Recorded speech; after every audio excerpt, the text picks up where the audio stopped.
Mr. President, with respect, I think it's disrespectful for you to come into the Oval Office and try to litigate this in front of the American media. Right now, you guys are going around and forcing conscripts to the front lines because you have manpower problems. You should be thanking the President for trying to bring an end to this conflict. Have you ever been to Ukraine that you say what problems we have? I have been to. Come once. I've actually watched and seen the stories, and I know what happens is you bring them on a propaganda tour, Mr. President. Do you disagree that you've had problems bringing people into your military? And do you think that it's respectful to come to the Oval Office of the United States of America and attack the administration that is trying to prevent the destruction of your country? A lot of questions. Let's start from the beginning. Sure. First of all, during the war, everybody has problems, even you, but you have nice ocean and don't feel now, but you will feel it in the future. God bless. You don't know that. God bless. God bless. You will not have a war. Don't tell us what we're going to feel. We're trying to solve a problem. Don't tell us what we're going to feel. I'm not telling you. Because you're in no position to dictate that. That's exactly what you're doing. You're in no position to dictate what we're going to feel. We're going to feel very good. You will feel influence. We're going to feel very good and very strong. You will feel influence. You're right now not in a very good position. You've allowed yourself to be in a very bad position, and he happens to be right about it. From the very beginning of the war. You're not in a good position. You don't have the cards right now. With us, you start having cards. Right now, you don't. You're playing cards. You're playing cards. You're gambling with the lives of millions of people. You're gambling with World War III. You're gambling with World War III. And what you're doing is very disrespectful to the country, this country, that's back to you, far more than a lot of people said they should have. Have you said thank you once? This entire meeting? No, in this entire meeting, have you said thank you? You went to Pennsylvania and campaigned for the opposition in October. Offer some words of appreciation for the United States of America and the president who's trying to save your country. Please, you think that if you will speak very loudly about the war, you can... He's not speaking loudly. He's not speaking loudly. Your country's in big trouble. Can I Wait a minute. No, you've done a lot of talking. Your country is in big trouble. I know. You're not winning. You're not winning this. You have a damn good chance of coming out okay because of us. Mr. President, we are staying in our country, staying strong from the very beginning of the war. We've been alone, and we are thankful. I said thanks in this cabinet, and not only in this cabinet. We gave you, through this stupid president, $350 billion. We gave you military equipment, and your men are brave, but they had to use our military. If you didn't have our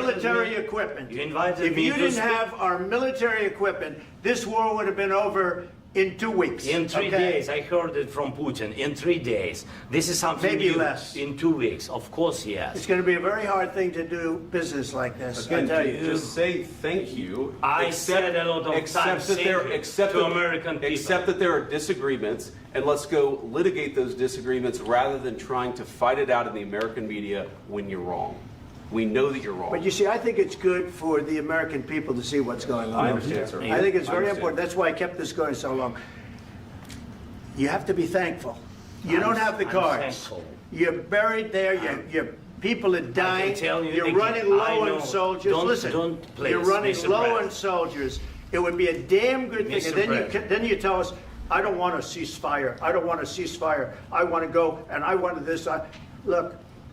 If you could get a ceasefire right now, I tell you, you take it so the bullets stop flying and your men stop getting killed. Of course, we want to stop the war. But you're saying you don't want a ceasefire. But I said to you, I want a ceasefire. With guarantees. Because you'll get a ceasefire faster than an agreement. Ask our people about ceasefire, what they think.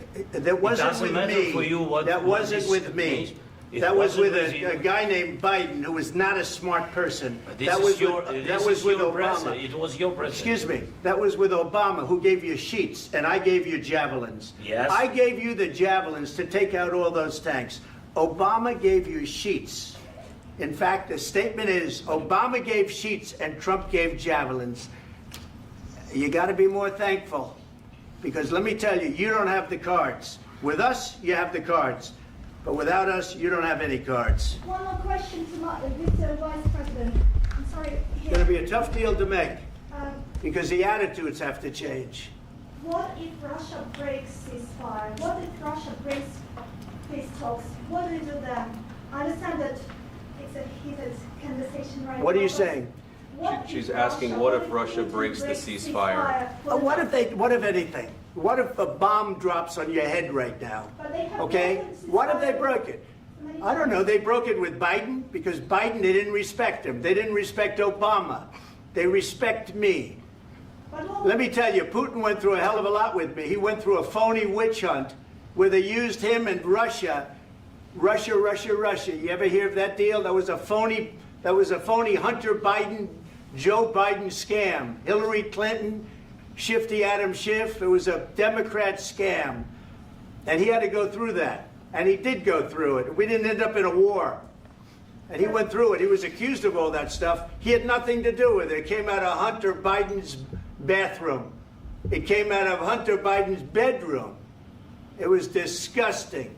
And then they said, oh, the laptop from hell was made by Russia. The 51 agents. The whole thing was a scam. And he had to put up with that. He was being accused of all that stuff. All I can say is this. He might have broken deals with Obama and Bush, and he might have broken them with Biden. He did, maybe. Maybe he didn't. I don't know what happened. But he didn't break them with me.